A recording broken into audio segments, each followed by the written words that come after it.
Hello guys, welcome to today kitchen சமையல். இன்றைக்கி எப்படின்னா மாங்காய் சாப்பாடு செய்கிறது எப்படின்னு பார்க்கணும். ஃபஸ்ட்டு மாங்காவெல்லாம் பொடி பொடியாக அரிஞ்சிட்டு லைட்டாக எண்ணெய் ஊற்றி கடுகு போட்டு கருவேப்பிலை போட்டு நல்லா லைட்டாக மணலில் வாட்டிக்கணும். தேவையான அளவுக்கு உப்பு போட்டுடணும். உப்பு போட்டு லைட்டாக திருப்பி இன்னொரு டைம் மாங்காவை நல்லா வதக்கணும். ஏன்னா மாங்காய் நம்ம அரிஞ்சு போட்டதுனால பச்சையாக இருக்கும். அதனால் கொஞ்சம் ஆயில் விட்டு வதக்கணும், ஓரளவுக்கு வதங்கிடும். வந்தப்பறம் லைட்டாக மஞ்சத்தூள் ஆட் பண்ணிக்கணும். அதில் மஞ்சத்தூள் ஆட் பண்ணிவிட்டு அதையும் நல்லா மிக்ஸ் பண்ணிக்கணும். மாங்காவோட சேர்த்து மிக்ஸ் பண்ணிக்கிங்க. லைட்டாக காரம் எதாவது தேவைப்பட்டுச்சுன்னா மிளகாத்தூள் லைட்டாக ஆட் பண்ணிக்கலாம். ஏன்னா புளிப்புத்தன்மை கொஞ்சம் கம்மியாக வரத்துக்கு. சிங்க் லைட்டாக கொஞ்சம் குறைச்சிட்டு நல்லா மாங்காவை போட்டு நல்லா கிண்டிக்கணும். நல்லா இன்னொரு டைம் நல்லா வதங்குற மாதிரி நல்லா வதங்கட்டும். இவ்வளோ கொஞ்சம் நேரம் இது பண்ணிகிட்டே இருப்போம். விட்டுட்டு இன்னும் தீஞ்சிடும். கீழே தீய விடாத அளவுக்கு நம்ம வதக்கிட்டே இருக்கணும்.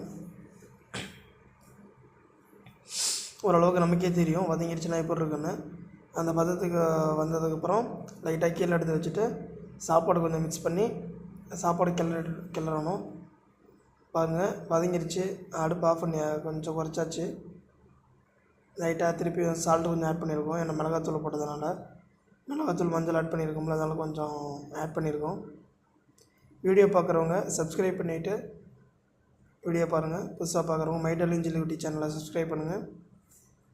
கருவேப்பிலை லைட்டாக மேலே போட்டாச்சு. ஏன்னா பத்தில் கொஞ்சம் இதாக இருக்கிறதுனால இது ஒரு ஆளுக்கு மட்டும் செய்கிற மாதிரி சாப்பாடு ஃப்ரெண்ட்ஸ்.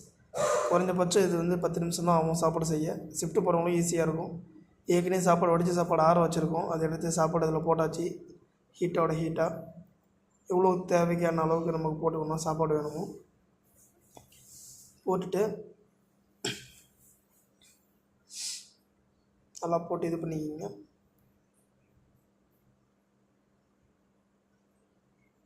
அப்புறம் என்ன பண்ணுங்க, ஹீட்டோட்டு கீழே எடுத்து வச்சுட்டு சாப்பாடை நல்லா மிக்ஸ் பண்ணிக்கிங்க.